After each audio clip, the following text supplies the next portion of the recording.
오늘 분명 하나님께서는요, 여러분 한 사람 한 사람 가운데 필요한 말씀을 부어주실 터인데, 중요한 거는 하나님께서는 복음의 말씀, 생명의 말씀을 부어주셔도 내가 받을 만한 땅이 되지 않는다면 그걸 받아들이질 않아요.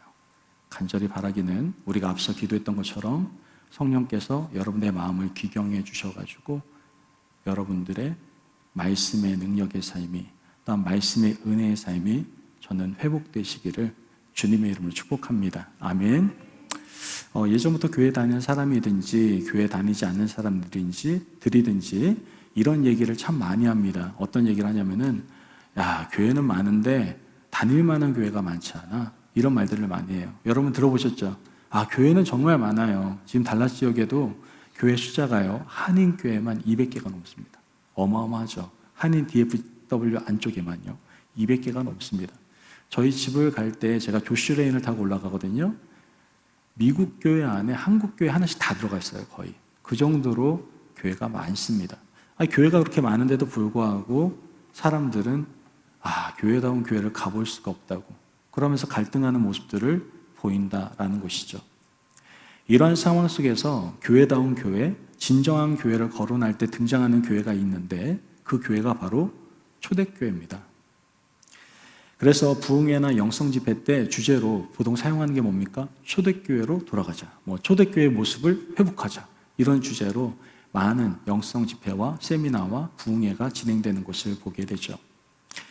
우리가 성경을 통해서 알 수 있듯이 초대교회는요, 오순절 날에 성령님이 임하셔서 탄생한 교회가 초대교회입니다. 사람의 열심으로 모임으로 이루어진 것이 아니라 성령님께서 강력하게 임하신 모임, 공동체가 바로 초대교회가 되었다라는 것이죠. 주체가 뭐예요? 성령님, 하나님이시다는 얘기죠.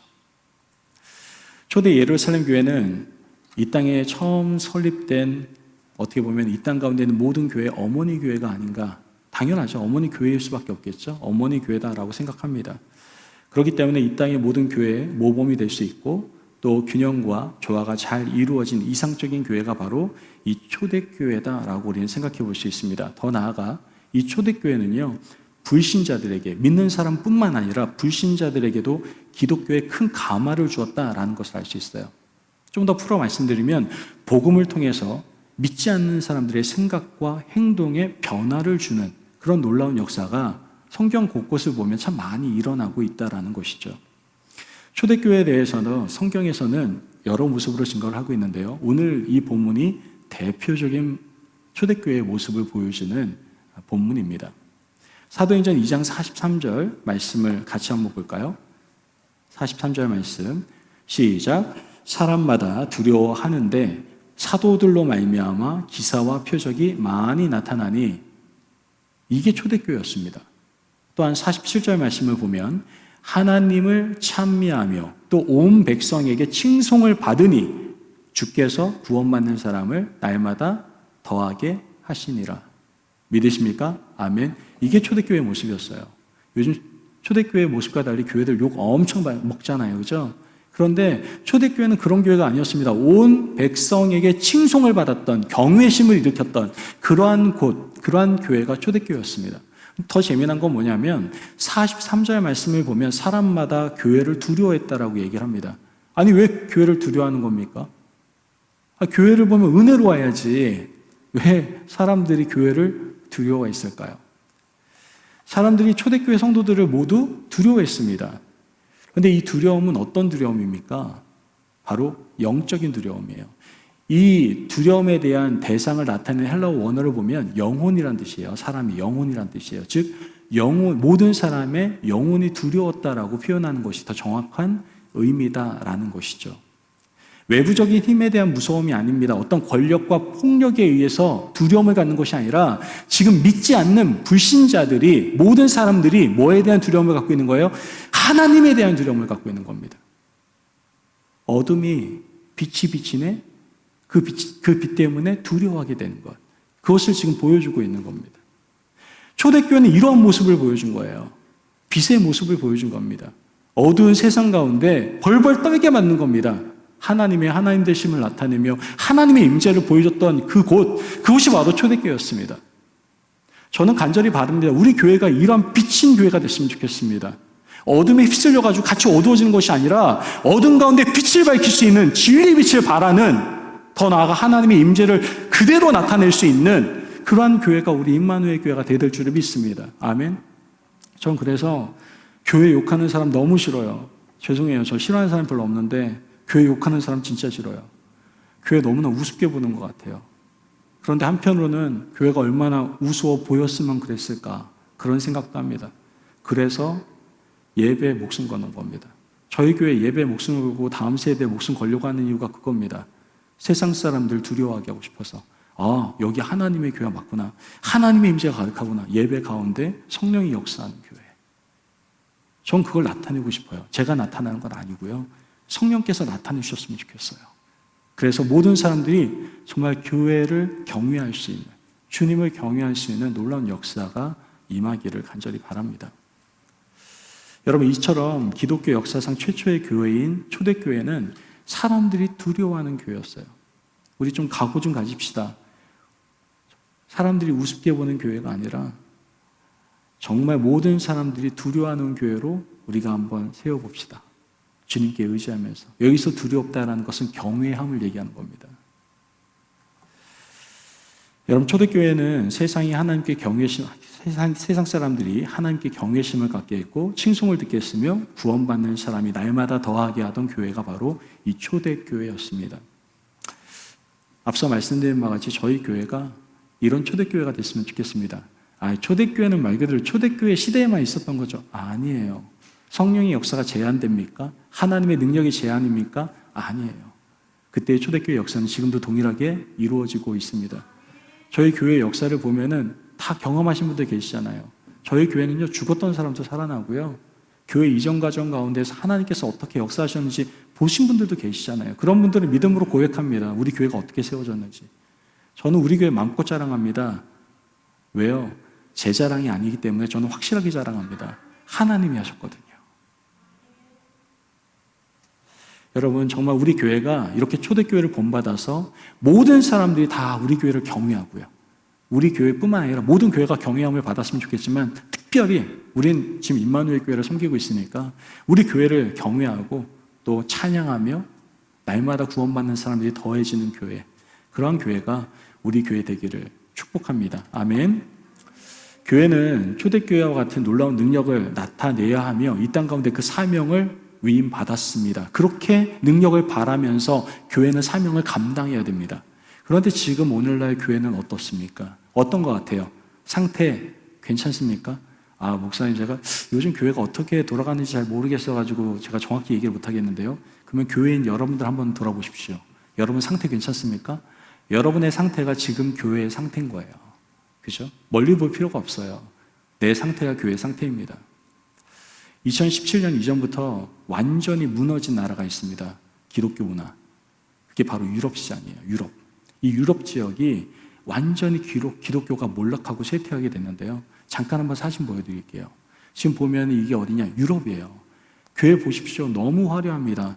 교회가 부흥을 했습니다. 사람들이 너무나 많이 오니까 예배당도 크게 짓기 시작합니다. 더 화려한 예배로 하나님께 경외감을 올려드리기 위해서 교회도 멋있게 짓기 시작합니다. 이러한 교회, 이런 뜨거웠던 시절이 있습니다. 유럽 교회 뜨거웠습니다. 그런데 이러한 교회가 지금 어떻게 돼가고 있습니까? 벌써 이렇게 된 지 오래됐어요. 지금은 이러한 유럽의 교회들이 이슬람 사원으로, 또 서커스 훈련소로, 술집, 음식점, 관광지, 이런 것들로 구조 변경되어서 사용되고 있다라는 것이죠. 교회는 너무 화려하고 정말 찬란한데 대부분이 관광지로 전락하고 있다는 겁니다. 교회는 뭐 하는 곳입니까? 예배 드리는 곳이거든요. 그런데 유럽은 더 이상 교회가 예배 드리는 곳이 아니다라는 것이죠.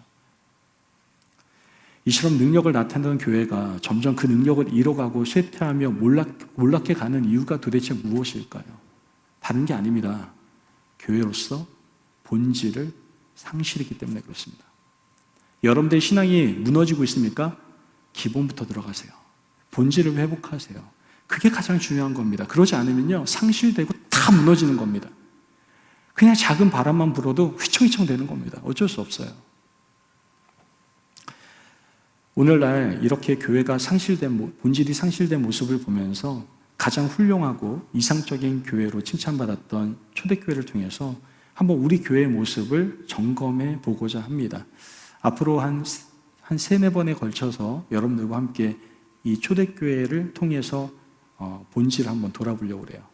세네 번이라고 하는 이유는 사실 다음 주에 우리 믿음의 공동체의 한 분이 간증을 하기로 되어 있어요. 그러다 보니까 제가 설교 시간이 짧아질 것 같아서 원래는 3번이면 되는데 지금 4번 정도가 되지 않을까 생각이 듭니다. 자, 오늘 첫 시간으로 교회가 교회의 본질을 상실한 이유에 대해 함께 점검하면서 은혜를 나누고자 합니다. 이건 매우 중요합니다.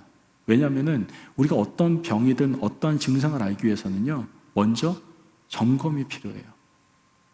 우리 한번 오늘 말씀을 통해서 우리 스스로를, 우리 교회를 한번 점검해 보자고요. 자, 오늘날 교회가 본질을 상실한 이유는 도대체 무엇일까? 첫 번째로 제가 말씀드리고 싶은 것은 교회인 우리가 육체적, 몸의 유익을 따라 살아가고 있기 때문에 그렇습니다. 뭐라고요? 교회인 우리가 육체적, 몸의 유익, 그 유익을 따라 살아가기 때문에 그렇습니다. 앞서 우리가 교회의 본질에 대해서 말씀을 나눴지 않습니까? 새해 첫 해에 교회의 본질을 회복하자라고 얘기하면서 크게 3가지를 다뤘죠. 그 중에 첫 번째가 뭡니까? 교회의 머리는 예수 그리스도다. 그죠? 교회의 머리는 예수 그리스도입니다. 예수님이세요. 그리고 교회인 우리는 그리스도의 몸이라고 분명 말씀을 드렸습니다.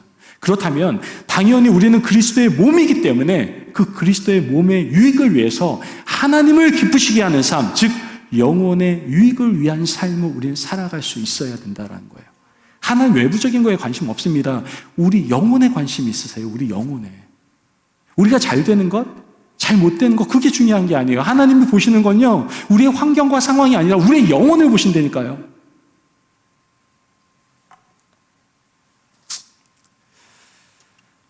하지만 성도라고 하는 우리가 그리스도의 몸의 유익이 아니라 육적인 몸의 유익을 따라서 자기 중심적인 생활을 하기 때문에 교회의 본질을 상실하고 마는 겁니다. 하나님께서는 성도인 우리에게 분명히 말씀하십니다. 영적인 사람이 되라고. 신령한 것을 사모하라고 얘기합니다. 하도 육적인 삶을 살아가고 신령한 것이 아니라 세속적인 걸 좋아하니까 부탁을 하는 거예요. 영적인 사람이 되라. 신령한 것을 사모해라. 라고 말씀을 하시는 겁니다. 그래서 하나님께서 성경을 통해서 강조하시는 게 뭐냐? 영혼 구원, 영혼을 바라보신다니까요. 그리고 영혼이 잘 되게 해달라고 하는 그러한 말들, 권고의 말들을 하나님께서 성경에서 굉장히 많이 하십니다. 자, 한번 그 권고의 말씀을 같이 읽어보면서 우리 한번 마음에 새겼으면 좋겠습니다. 로마서 8장 4절입니다. 같이 한번 읽어볼까요? 시작. 육신을 따르지 않고 그 영을 따라 행하는 우리에게 율법의 요구가 이루어지게 하려 하심이니라. 믿으십니까? 아멘. 육신을 따르지 않고 뭐라고요? 영을 따라 행하는 우리에게 율법의 요구가 이루어진다고요. 베드로전서 1장 9절 말씀을 보겠습니다. 베드로전서 1장 9절 말씀을 보면 시작. 믿음의 결국 곧 영혼의 구원을 받음이라. 아멘. 믿음의 결국은 뭐예요? 영혼의 구원이라는 거예요. 요한 3서 1장 2절 말씀, 우리가 잘 아는 말씀인데요. 같이 한번 볼까요? 시작. 사랑하는 자여, 내 영혼이 잘됨 같이 내가 범사에 잘되고 강건하기를 내가 간구하노라. 아멘. 여러분, 하나님께서 우리에게 뭐라고 얘기해요? 영혼이 잘됨 같이. 우린 전제는 빼버려요. 그냥 범사에 잘 됐으면 좋겠어. 하나님의 시선은 그게 아닙니다. 내 영혼이 잘됨 같이예요. 먼저 전제가 내 영혼입니다.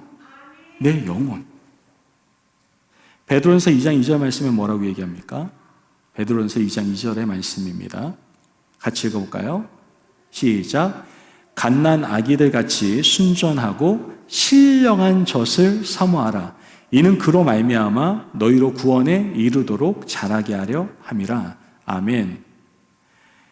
여러분, 하나님께서는 신령한 젖을 사모하라고 얘기하고 있어요.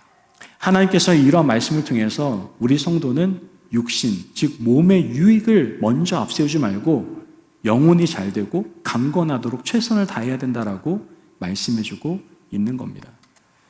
그러나 시대가 변하고 마지막 때가 가까울수록 성도들이 자꾸만 자기 육신, 자기 몸의 유익을 따라서 교회를 선택하고요.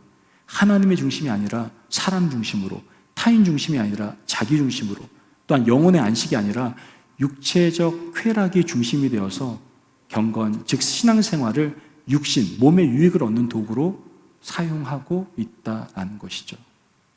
이런 모습은 곧 육체의 욕심을 따라 살아가는 사람이다라고 밖에 말할 수가 없는 겁니다. 디모데후서 3장 4절에서 5절 말씀을 보면요. 배신하며 조급하며 자만하며 쾌락을 사랑하기를 하나님을 사랑하는 것보다 더하며 경건의 모양은 있으나 경건의 능력은 부인하니 이 같은 자들에게 내가 돌아서라. 지금 사도 바울은요, 이 디모데 말씀을 통해서 우리에게 말씀하시는 겁니다. 쾌락보다 하나님을 더 사랑해야 되고 경건의 모양만 갖춘 자들 그 자리에서부터 돌아서라 라고 얘기하는 겁니다. 그러면 여러분, 우리가 그리스도의 몸의 유익이 아니라 자기 자신의 유익, 몸의 유익을 앞세우며 살고 있지는 않은지 한번 돌아보기를 바랍니다. 그리고 몸의 유익을 위해서 더욱더 살아가는 교회의 본질을 회복하기에 힘쓰는 저와 여러분이 되시기를 주님의 이름으로 축복합니다. 아멘. 두 번째는 왜 우리의 교회의 본질이 상실되어 갑니까? 다른 게 아닙니다. 성도가 자기 권위를 쫓아서 살아가기 때문에 그렇습니다. 무슨 권위요? 자기 권위를 따라 쫓아 살아가기 때문에 그래요. 성도들이 권위를 받았다고 한다면 누구로부터 받은 겁니까? 하나님께로 받은 겁니다. 이것을 우리는 보통 위임권이라고 얘기합니다. 위임받은 권위라고 얘기를 해요. 그런데 우리가 이러한 하나님께 받은 위임권위를 생각하지 못하고 자기 권위를 쫓아서 살기 때문에 교회의 본질이 상실되고 마는 겁니다. 요즘 교회를 보면요, 자기 권위 조금만 상하면요, 직분이고 뭐가 없어요. 그냥 다 버리고 교회 떠나버립니다. 이런 분들 많아요. 아, 내가 그래도 집사인데, 내가 권사인데, 나 무시했어. 야, 교회가 여기 하나만 있냐? 저쪽에도 많다. 옆집에도 있고. 그냥 가요. 자기의 자존심 어떤 부분을 건드리면요, 무슨 이런 교회가 다 있냐고 욕하고 떠납니다. 과감하게. 여러분, 예수님을 믿는 예수 그리스도를 닮아가는 성도라고 하면서 하나님 앞에서 자기를 절대로 낮추려고 하지를 않습니다. 이 말을 단말로 하면 하나님께서 자기 자신에게 주시는 연단을 전혀 받으려고 하지 않는 것이죠. 나에게 오는 고통은 그냥 고통이에요. 슬픔은 그냥 슬픔으로 그냥 받아들이는 거예요. 이걸 받으려고 하질 않습니다. 아니, 분명 예수님께서는 종의 형체를 가지시고 사람의 몸을 입으셔서 이 세상에 오시고 십자가에 죽기까지 복종하셨는데 예수님을 따른다라고 하는 성도들은 죽어도 따라가려고 하지 않습니다. 그 길을. 그 겸손의 길을 가려고 하지를 않아요. 이거 문제 아닙니까? 저는 너무 감사한 게 있어요. 제가 임마누엘 교회를 너무나 사랑합니다. 이유가 뭐냐면은 하나님께서는 이곳 가운데 저에게 너무나 많은 은혜를 부어주세요. 최근 2주 전에 제가 낙엽을 좀 긁어가지고 정리를 했습니다. 오늘 남성교회에서 너무나 감사하게 정리해놓은 그 봉투를 다 트래시에다 넣어주셨어요. 그래서 너무나 감사해요. 근데 어찌됐든 거의 눈처럼 낙엽이 쌓이는 것을 보니까 안 되겠더라고요. 그래서 제가 한 4시간 정도 낙엽 긁어가지고 다 이렇게 종이팩에다 넣었습니다. 쉽지 않더라고요. 예전에는 뭐 정말 열심히 해도 별로 안 힘들었는데 4시간 했는데 막 손이 저리고 허리가 아프더라고요. 힘들었습니다. 그런데 하는 가운데에서 순간 힘든 마음은 있었지만 더 큰 은혜가 임하더라고요. 그 은혜는 뭐냐? 이걸 하면서 제가 겸손케 됨을 경험하게 되었습니다. 이 말은 뭐냐면은 내가 이것을 왜 하고 있지? 하나님께서 더욱더 겸손한 삶을 살라고 계속 이러한 교회의 작은 일들을 나에게 시키시는구나. 그런 마음이 들었어요. 여러분, 교회에서요, 정말 많은 일들이 있었습니다. 저 이렇게 대놓고 말씀드리면 하지만 고생 진짜 많이 했거든요. 그런데 전 고생을 고생으로 생각하지 않아요. 이건 저에게는 축복이에요. 저는 이 모든 것들을 하면서 겸손을 배웠어요. 그리고 앞으로도 이런 모든 것들을 통해서 저는요, 이게 저의 겸손의 장치라고 생각해요. 절대 교만하지 말라고, 언제나 겸손한 자리에서 교회를 섬기라는 하나님의 마음이라고 저는 반드시 믿습니다. 분명히 믿어요. 여러분, 하나님의 사람, 권위를 가진 사람은요, 겸손하셔야 돼요. 그 권위가 자기 권위가 아니기 때문에 그래요. 착각하는 겁니다. 내가 뭔가 기분 나빴어요? 자기 권위라고 생각해서 그래요. 우리의 권위는 우리의 권위가 아니라 누가 주신 거예요? 하나님께서 우리에게 주신 권위다라는 것이죠. 이 사실을 모르니까 여러 가지 문제가 발생을 하는 겁니다. 교회 안에 직분을 세워드리지 않습니까? 교회 직분 세워드리면은 그 직분에 따라서 자꾸만 이상한 행동을 보이시는 분들이 있어요. 그렇게 잘 봉사하고 헌신하시던 분이 갑자기 어깨가 펴지기 시작하고요. 생각이 예전과 달라요. 예전에는 겸손이었는데 생각이 바뀌어서 어디서 감히 이렇게 바뀌더라고요. 여러분 착각하시면 안 돼요. 하나님께 주신 위임 권위는 수직적인 관계가 아니라 수평적인 관계예요. 역할일 뿐입니다. 교회에는 집사도 세워지고 권사도 세워지고 장로도 세워지고 전도사, 목사 다 세워집니다. 그런데 이것이 어디 위에서 상하계열로서 뭔가 명령을 내리는 것이 아니라 각자의 역할이 있는 거예요. 전 그냥 담임 목사로서의 역할이 있는 것뿐입니다. 그 이상도 그 이하도 아니에요. 저는 그냥 위임받은 권위를 가지고 여러분들 열심히 섬기는 것밖에 없습니다. 마찬가지예요. 여러분들이 직분 주셨습니까? 직책 주셨습니까? 여성교회 회장이든 남성교회 회장이든 또한 각각의 속장들 저번 주에 세워드렸는데 여러분들 그건 자기의 권위가 아닙니다. 철저히 하나님께서 주신 위임 권위예요. 그렇다면 하나님께서 원하시는 대로 사용해야 되는 겁니다. 하나님의 영광을 나타내기 위해서 사용해야 되는 거예요. 자기 조금 기분 나쁘다 팩 돌아서는 것이 아니라 그때마다 나에게 고통 주시느니 나를 성장시키시기를 원하는구나. 나를 이 연단 가운데서 정금과 같이 나오게 하시려고 하시는구나. 그런 마음을 가질 수 있어야죠. 여러분들의 상황 가운데서 말이죠. 요한복음 13장 5절 말씀을 보면 이제 대야에 물을 떠서 제자들의 발을 씻으시고 그 두르신 수건으로 닦기를 시작하여 이렇게 얘기합니다. 예수님께서 지금 제자들의 발을 씻기시는 장면이 나오고 있는 겁니다. 요한복음 13장 14절 15절 말씀을 보면 내가 주와 또는 선생이 되어 너희 발을 씻었으니 너희도 서로 발을 씻어주는 것이 어때요? 옳으니라. 이렇게 해라. 이 얘기하는 겁니다.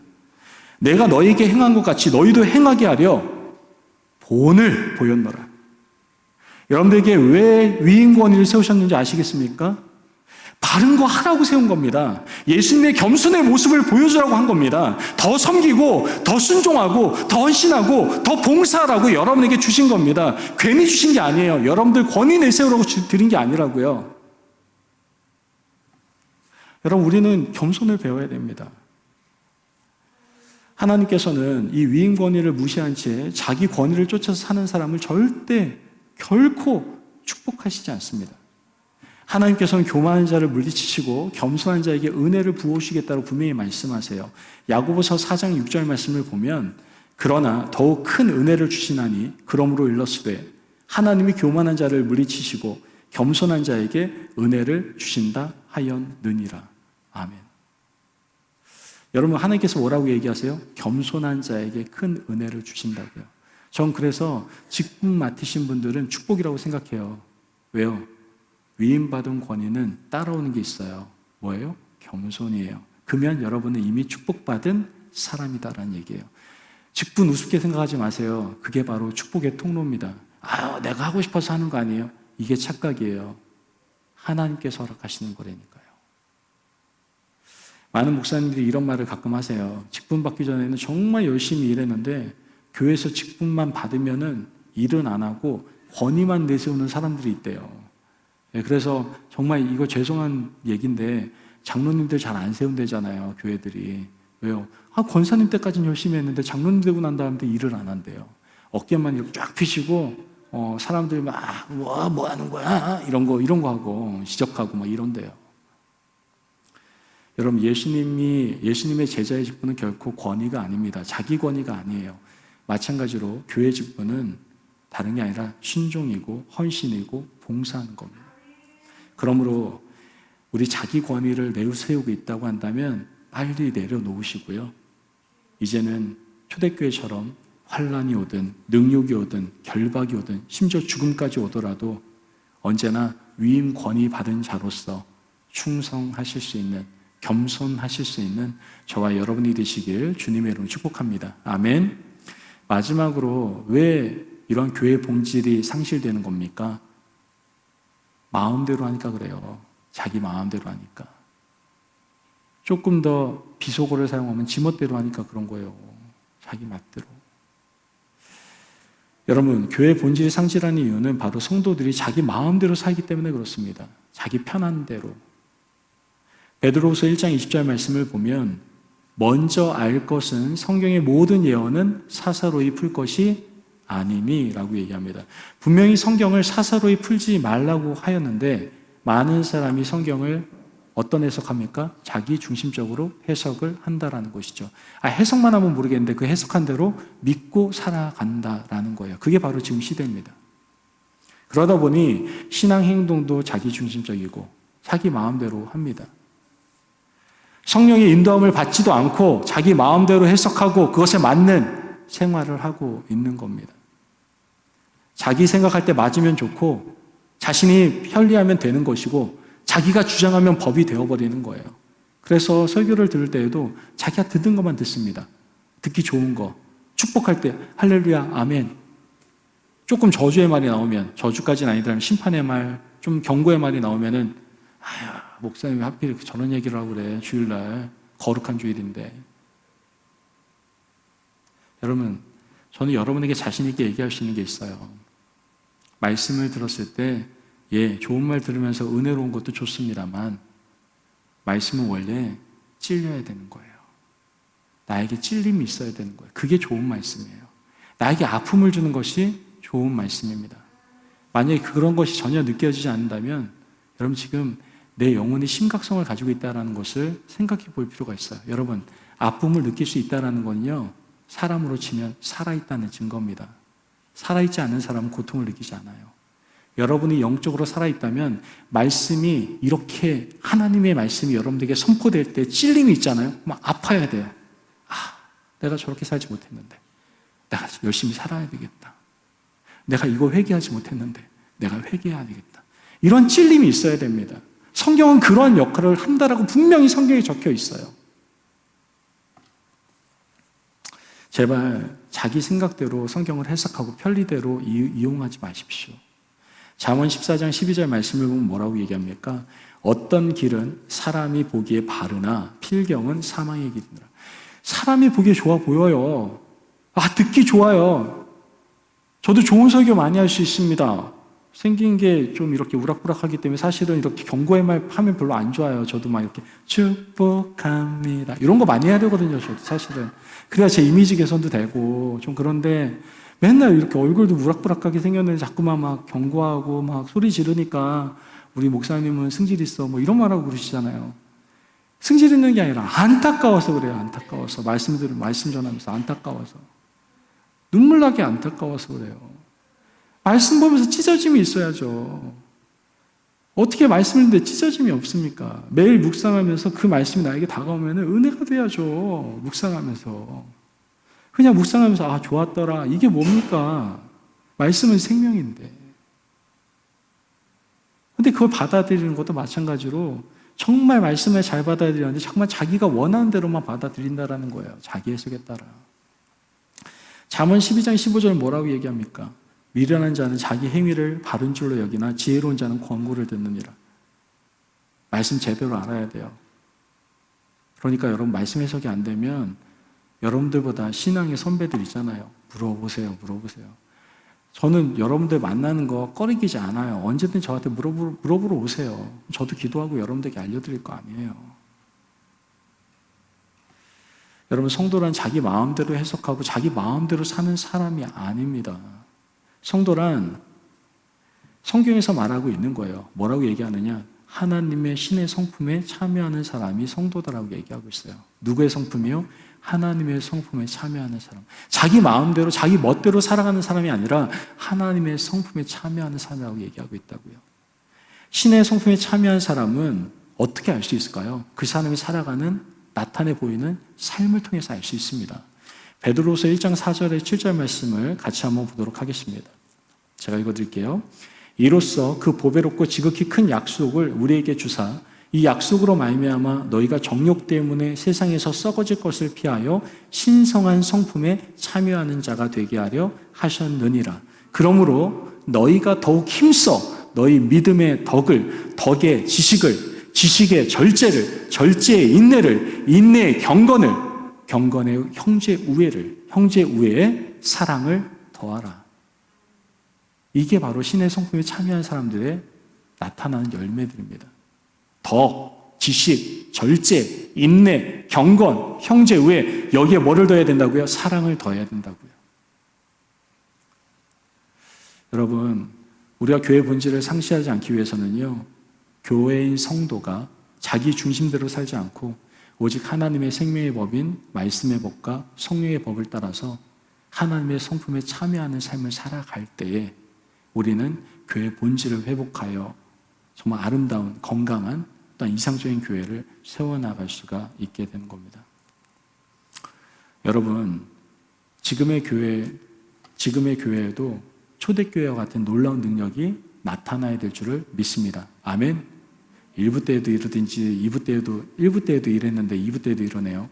능력이 나타나야 된다니까요. 아멘. 초대교회의 놀라운 능력이 지금 현 시대에도 나타나야 될 줄을 믿습니다. 아멘. 영혼 구원을 위한 놀라운 역사들이 나타나야 됩니다.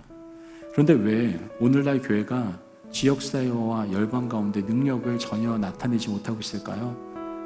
그건 앞서 말씀드린 바와 같이 교회가 본질을 상실해 가고 있기 때문에 그렇습니다. 우리는 이 말씀을 통해서 교회의 본질을 상실한 이유에 대해서 몇 가지 말씀드렸습니다.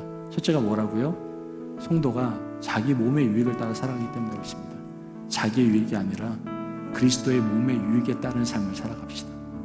또한 자기의 권위를 쫓아 살아가는 것이 아니라 내가 위임받은 권위임을 깨닫고 하나님의 영광을 위해서 그 권위를 사용하시기를 바랍니다. 그러기 위해서 필요한 게 겸손인 거예요. 여러분, 더 겸손하세요. 위임 권위자는 겸손하셔야 돼요. 마지막으로 제발 자기 마음대로 살지 마시고요, 말씀에 따라 하나님의 성품에 참여하는 그러한 하나님을 위한 삶을 살아가는 저와 여러분이 되시기를 바랍니다. 우리 교회 안에, 또한 교회인 우리 안에 이러한 모습이 있지는 않은지, 정말 이러한 상실된 모습이 있지는 않은지 한번 돌아보시고 이젠 초대교회 본질을 회복하며 능력을 행하는 건강한 교회가 되어야 되겠다고 다짐할 수 있는 저와 여러분이 되시길 축복합니다. 아멘.